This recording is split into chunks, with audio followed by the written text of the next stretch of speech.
بسم اللہ الرحمن الرحیم۔ شروع کرتا ہوں اللہ کے نام سے جو بڑا مہربان نہایت رحم والا ہے۔ حضرت ابو ذر غفاری رضی اللہ تعالیٰ عنہ کہتے ہیں کہ رسول اللہ صلی اللہ علیہ وآلہ وسلم نے ارشاد فرمایا، ہر مسلمان پر ہر دن صدقہ کرنا ضروری ہے۔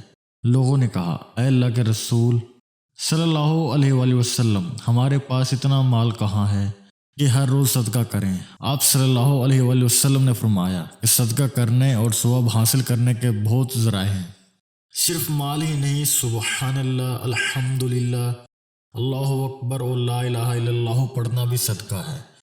دوسروں کو نیکی کی تلقین کرنا، گناہوں سے روکنا، راستوں سے کانٹے وغیرہ ہٹانا، کسی بہرے آدمی کو زور سے بول کر اپنی بات سنانی، اندھے آدمی کی رہنمائی، یہ سب بھی ثواب کے کام ہیں۔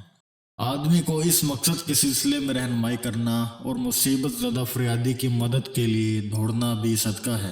نیز کسی کمزور کے بوجھ کو جو اس سے نہ اٹھتا ہو، اس سے اپنے ہاتھ یا سر پر اٹھا لینا بھی صدقہ کہلاتا ہے۔ اگر یہ سب کام تم بھی کر لو تو مالی صدقات کے برابر ثواب ہوگا۔ اس ویڈیو کو صدقہ جاریہ سمجھ کر دوسروں کے ساتھ شیئر کریں، جزاک اللہ۔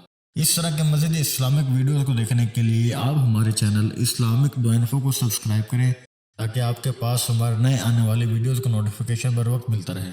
اللہ تعالیٰ آپ کو اپنے حفظ و امان میں رکھے، آمین۔